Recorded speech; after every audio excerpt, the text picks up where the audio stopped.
प्रिय छात्रों, मैं Yogendra Kumar Sharma government excellence higher secondary school Guna से आज आपके साथ समन्वय का महत्व विषय पर चर्चा करूंगा।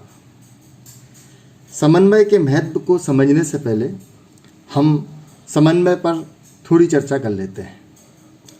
समन्वय वह शक्ति है जो प्रबंध के अन्य सभी कार्यों को एक दूसरे से बांधती है। यह ऐसा धागा है जो संगठन के कार्य में निरंतरता बनाए रखने के लिए क्रय, उत्पादन, विक्रय एवं वित्त जैसे सभी कार्यों को पिरोए रखता है। समन्वय को कभी कभी प्रबंध का एक अलग से कार्य माना जाता है, लेकिन यह प्रबंध का सार है, क्योंकि यह सामूहिक लक्ष्यों को प्राप्त करने के लिए किए गए व्यक्तिगत प्रयत्नों में एकता लाता है।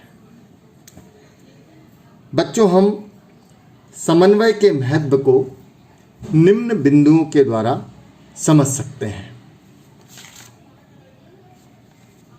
नंबर 1, संगठन का आकार। वर्तमान में बड़े पैमाने के उत्पादन में काम करने वाले व्यक्तियों की संख्या बहुत अधिक है। सभी का कार्य करने का तरीका अलग अलग है। इस दशा में समन्वय विभिन्नताओं को समाप्त कर उन्हें एक समूह में कार्य करने में सहायता प्रदान करता है। मैं इस पॉइंट को दोबारा दोहरा रहा हूँ। संगठन का आकार। वर्तमान में बड़े पैमाने के उत्पादन में काम करने वाले व्यक्तियों की संख्या बहुत अधिक है। सभी का कार्य करने का तरीका अलग अलग है। इस दशा में समन्वय विभिन्नताओं को समाप्त कर उन्हें एक समूह में कार्य करने में सहायता प्रदान करता है। नंबर 2, कार्यात्मक विभेदीकरण। एक संस्था के विभिन्न विभागों का कार्य अन्य विभागों से अलग होता है। हर विभाग पृथक रहकर अपने उद्देश्य प्राप्त करना चाहता है। यह स्थिति मुख्य उद्देश्य के पूरा होने में रुकावट होती है। समन्वय सभी विभागों को एक रूपता देकर मिलकर कार्य करने में सहायता प्रदान करता है। मैं इस पॉइंट को दोबारा दोहराता हूं। कार्यात्मक विभेदीकरण। एक संस्था के विभिन्न विभागों का कार्य अन्य विभागों से अलग होता है। हर विभाग पृथक रहकर अपने उद्देश्य प्राप्त करना चाहता है।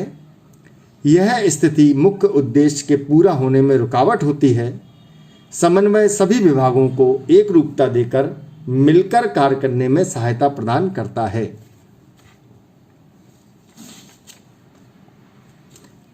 Next point, विशिष्टीकरण। विशिष्टीकरण का लाभ उठाने के लिए मुख्य कार्य को कई छोटे छोटे कार्यों में विभाजित करके विभिन्न व्यक्तियों को सौंपा जाता है, जो उस कार्य के विशेषज्ञ होते हैं। ये विशेषज्ञ मुख्य कार्य की परवाह किए बिना अपने तरीके अपनाते हैं। समन्वय इन सभी के प्रयासों को एकीकृत करने का कार्य करता है। पॉइंट को दोबारा दोहराता हूँ। विशिष्टीकरण। विशिष्टीकरण का लाभ उठाने के लिए मुख्य कार्य को कई छोटे छोटे कार्यों में विभाजित करके विभिन्न व्यक्तियों को सौंपा जाता है, जो उस कार्य के विशेषज्ञ होते हैं। ये विशेषज्ञ मुख्य कार्य की परवाह किए बिना अपने तरीके अपनाते हैं। समन्वय इन सभी के प्रयासों को एकीकृत करने का कार्य करता है। विद्यार्थियों, हम ये 3 बिंदुओं के आधार पर समन्वय के महत्व को स्पष्ट कर सकते हैं। इन बिंदुओं के जो मुख्य बातें हैं वो आपकी स्क्रीन पर दिख रही हैं।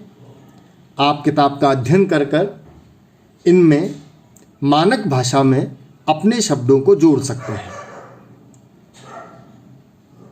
परीक्षा में पूछे गए प्रश्न की एक शब्द सीमा होती है, उस शब्द सीमा का आप ध्यान रखेंगे और उसी शब्द सीमा के आधार पर अपने शब्दों को इसमें जोड़ेंगे।